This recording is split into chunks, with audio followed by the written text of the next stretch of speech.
Hello friends, તમારું સ્વાગત છે મારા કિચન ઝેસ્ટી રેસિપીસમાં। આજે આપણે બનાવીશું એક અલગ જ પ્રકારનો રગડો, જેને તમે કદાચ ક્યારેય નથી ખાધો। જ્યારે તમને ચટાકેદાર અને ટેસ્ટી એવું કંઈ ખાવાનું મન થાય અને સાથે હેલ્ધી પણ ખાવું હોય તો આજની આ રેસિપી તમને જરૂર ગમશે। તો વિડીયોને સ્કીપ કર્યા વગર અંત સુધી જોજો। આજે આપણે બનાવીશું લારી જેવો બહુ જ ટેસ્ટી અને સ્વાદિષ્ટ રગડો। ચટણીઓ સાથે ખૂબ જ ટેસ્ટી લાગશે।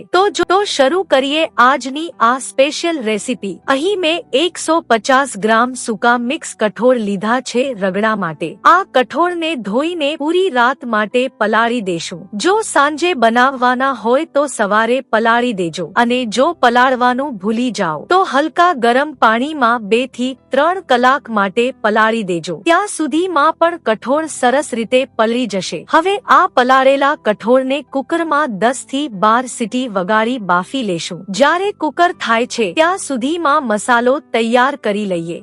મસાલા માટે જોઈએ 1 તેજપત્તું, 2 થી 3 લાલ સૂકા મરચા, 2 તજના ટુકડા, 1 ચમચી લીલા મરચાની પેસ્ટ। તમે સ્વાદ પ્રમાણે તીખું વધારી ઘટાડી શકો છો। 1 ચમચી આદુની પેસ્ટ, અડધી ચમચી હળદર, 1 ચમચી લાલ કાશ્મીરી મરચું, 2 ચમચી ધાણા જીરું, સ્વાદ અનુસાર મીઠું અને 1 ચમચી ગરમ મસાલો।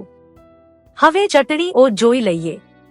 લાલ તીખી લસણની ચટણી, લીલી ચટણી અને ગોળ આમલીની મીઠી ચટણી, સાથે ઝીણા સમારેલા લીલા ધાણા, ઝીણી સમારેલી ડુંગળી અને સેવ લેશું। ચાલો હવે મોડું કર્યા વગર બનાવી લઈએ આ મિક્સ કઠોળનો રગડો। તેના માટે કડાઈમાં 4 ચમચી તેલ મૂકીશું। તેલ ગરમ થાય એટલે તેમાં લાલ સૂકા મરચા, તેજપત્તા અને તજ નાખીને થોડું શેકી લેશું। ત્યારબાદ મરચાની પેસ્ટ અને આદુની પેસ્ટ નાખીને 30 સેકન્ડ જેટલું સાતળી લેશું। હવે તેમાં હળદર, લાલ મરચું, ધાણા જીરું, મીઠું અને ગરમ મસાલો નાખી બધા મસાલાને સાતળી લેશું। હવે તેમાં બધા બાફેલા મિક્સ કઠોળ નાખી હલાવી લેશું અને 1 થી 2 ગ્લાસ જેટલું પાણી ઉમેરીને ઉકળવા દેશું।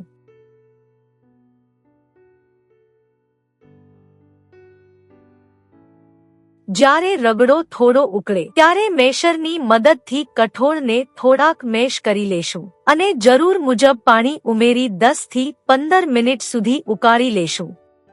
તો લ્યો, એકદમ હેલ્ધી ટેસ્ટી એવો રગડો તૈયાર છે। તો પ્લેટમાં પેટીસ મૂકી ઉપરથી રગડો નાખીશું। હવે ઉપરથી લીલી ચટણી, લાલ તીખી લસણની ચટણી અને ગોળ આમલીની મીઠી ચટણી નાખીશું। ત્યારબાદ ડુંગળી, સેવ અને લીલા ધાણા વડે ગાર્નિશિંગ કરી ઝટપટ સર્વ કરીશું। તો તૈયાર છે ગરમા ગરમ સ્વાદિષ્ટ અને હેલ્ધી રગડો, જેને તમે કદાચ ક્યારેય નથી ખાધો। તો એકવાર આ રેસિપી જરૂર ટ્રાય કરજો અને કોમેન્ટમાં લખીને જણાવજો કે તમને કેવી લાગી આ રેસિપી। ફરી મળીશું એક નવી અને મજાની રેસિપી સાથે ઝેસ્ટી રેસિપીસમાં।